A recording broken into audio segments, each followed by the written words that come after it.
One Piece's most controversial topic of all time, and how it has garnered many questions regarding Oda's intent with characters, storylines, and the general plot. What does death truly mean in One Piece? For years, one of Oda's main criticisms is that he is too light when it comes to the death of characters, and in many situations, he creates fake out deaths which showcase a character that could potentially be dead, but then later on they end up being completely fine. And obviously with those examples, there's many names that come to mind. We have Pell, Pound, Kinemon, Kiku, and many more, but those are just the names that I could think of from the top of my head. The problem is, Oda doesn't see death in the same way as his audience, and it really goes to show that Oda only chooses characters to die for very specific situations and conditions. Now, do I think that Oda should take death more seriously? I would say yes, but we should really try and wait for Oda's bigger plans in the future, because as we get into the final saga, we'll experience many more reveals, threats, and problems that we won't expect, and Oda himself said that he hopes no one dies.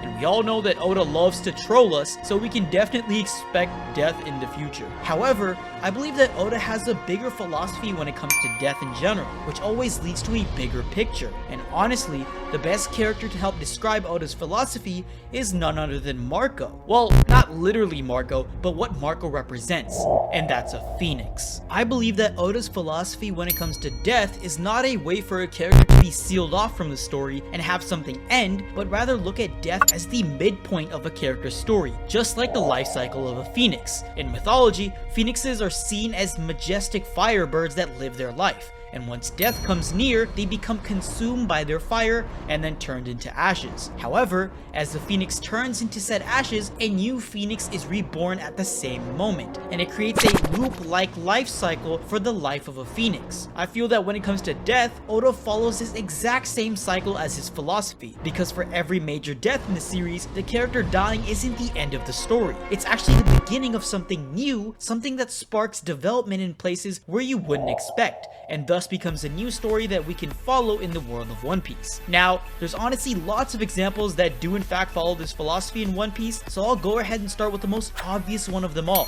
Gol D. Roger. Roger's execution was shown at the very beginning of the story, and it captures the idea of rebirth almost perfectly. I mean, as we go further into the story, we realize that Roger didn't get captured, but rather turned himself in.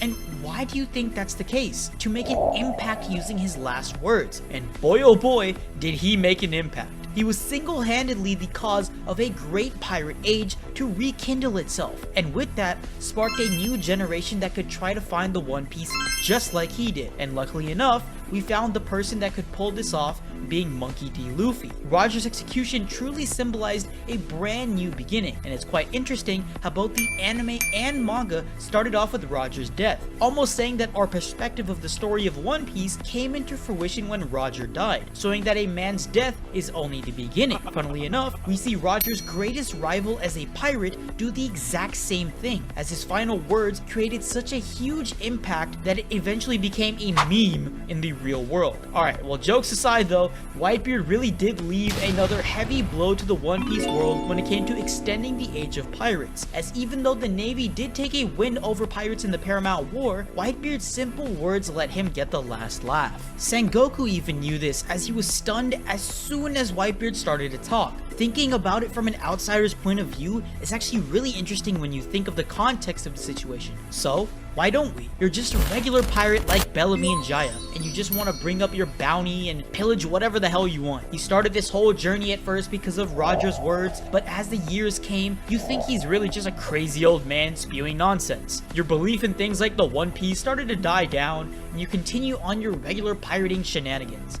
Then, all of a sudden, you see news break out of a dramatic war between the world's strongest man and the entire Navy, as things at Marineford turn into utter chaos. You see this man absolutely create havoc just to save one of his commanders, completely destroying Marineford in the process, and as you watch him utter his final words, you hear the phrase, "The One Piece is real." This whole moment rekindles your thoughts and ideas of legendary treasure and your whole existence as a pirate. Alright, now did I paint a good enough picture for you guys? Hopefully, because what I just said, just multiply by 1,000,000. and you'd get the amount of impact Whitebeard created with just 5 simple words. Not only did Whitebeard accept death when it came to him, but he was also able to spark the masses into believing in the One Piece, not letting Roger's sacrifice from 20 years ago burn out. Now obviously if I'm going to talk about Whitebeard, I've got to talk about Ace as well, right? Well, I think it's pretty self-explanatory when you watch One Piece to see the philosophy of the Phoenix in Ace's death. I mean, you see Luffy taking it as a loss he had to learn from, which thus resulted in his training with Rayleigh to understand Haki and become way stronger. You also see it in Sabo when he comes back and decides to not let Ace's legacy be tarnished by taking his former devil fruit and taking the role of protecting Luffy as an older brother. And I mean, if you look at it from quite a literal sense, Ace dying out in Marineford was the extinguishing of a flame, but when Sabo took back the fruit in Dressrosa, it's lighting that very same flame. Plus, they literally share the Maramara no Mi, a fire Logia fruit. Now, I know what you must be thinking right now. Prince, this philosophy is great and all, but aren't these just kind of obvious things that happen in every anime? Somebody dies, and because of that, another person will grow stronger because of it, due to loss and suffering. Well, yes, I do agree with the sentiment, but when it comes to death in One Piece, I'm not just limiting myself to the death of the characters, but other things as well, which I'll explain in a second. First, let's look at how Oda views death in the world of One Piece and what certain characteristics he attributes to death. For one, let's look at what Oda said about reviving dead characters in One Piece. Revival of a human isn't natural, right? If a mangaka ends up reviving the dead, he shouldn't have killed that character in the first place. My characters don't die even if they are thrown into a desperate situation. On top of that, I've been hating the revival of dead characters ever since I was a kid. It made me doubt a mangaka, like, the reason why this mangaka revived a certain character may be because that certain character was quite popular. Now, taking this quote and looking at the One Piece world and what deaths we've received, I'm even more sure of this Phoenix philosophy. You see, the idea of death for Oda is something quite valuable and something meaningful, and in some ways, the death of something needs to be so great that the value it brings afterwards is equally as great, if not even more. And now we can get to one of the deaths in One Piece that I wanted to talk about, and that's devil fruits. In One Piece, devil fruits quite literally spawn right after the death of a character.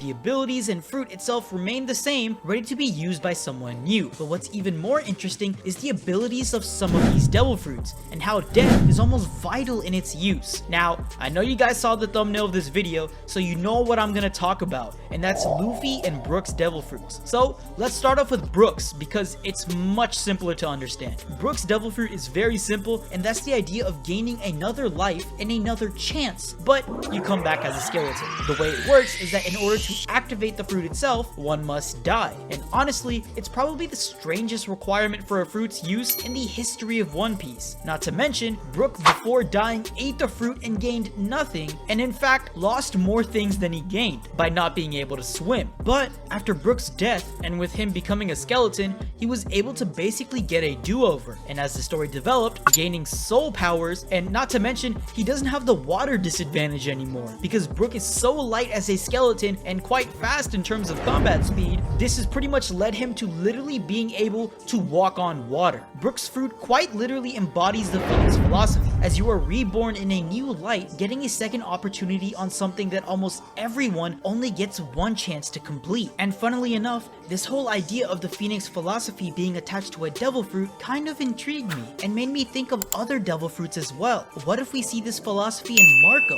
the literal Phoenix of the One Piece story? What if there are more fruits that activate themselves using death? What if it's not limited to just a regular power, but a devil fruit's awakening? And then it hit me. As soon as I combined all these questions together as one, I found the answer. Luffy and his newly found abilities in Gear 5. I mean, let's take a deeper look at the whole encounter and how he got Gear 5 in the first place. Luffy got obliterated by Kaido and was left with blackened eyes at the top of the roof. We can quite literally see Law and even Momo saying that Luffy's voice had gone, and it just vanished. And even before, when Luffy was blasted off the cliff and into the ocean, Momo could still hear Luffy's voice and relayed it to everyone else. But this time, Momo couldn't hear anything at all. And in all honesty, it makes complete sense if you think about the capabilities of Luffy's fruit, a devil fruit that has been eluding the world government almost like it has a will of its own and it hasn't been awakened in centuries. Why would that be the case? Well, I believe it's because no one had Luffy's will to be free, his extreme power that he trained for, and his unwavering spirit, unafraid of death in any circumstance. And I believe that's the condition needed in order to awaken Gear 5. One must be able to welcome death with open arms and show true fearlessness in order to achieve the fruit's awakening. I mean, if we literally look at Brook's situation, it's almost identical in terms of the fruit's activation. Brook didn't know the fruit's latent abilities, but as he died, its power was activated. So why wouldn't we be able to use this logic for the possible awakening of a devil fruit as well? Plus, this whole situation also answers the question of how Luffy got Gear 5 and whether or not it was a quote-unquote ass pull. And in all honesty, I don't think it was if this is the answer. It showcases that Luffy has earned the awakening because of his spirit, his strength, and his resilience, which also perfectly matches the fruit's abilities as well. And thus, we go back to the original idea of what death means in One Piece, and how everything death related is even valued in the story. From Luffy's Gear 5 form and Brook's fruit to Whitebeard's meme of a quote and Roger's introduction, we can see that death isn't an endpoint in One Piece. It's actually a midpoint, and the story only develops even further from the death itself. I mean, look at Pedro for instance, a minor character in the Whole Cake Island arc, but look at the lasting impact he created in the Yonko saga. It completely snowballed all the way to Carrot becoming the new ruler of Zou, and that's something I never would have expected to happen. I mean, if you need another character to show you this process of death in One Piece, look at the man who foreshadowed Haki. When do you think people die? Is it when they're shot in the heart with a bullet? No, it's when they are forgotten.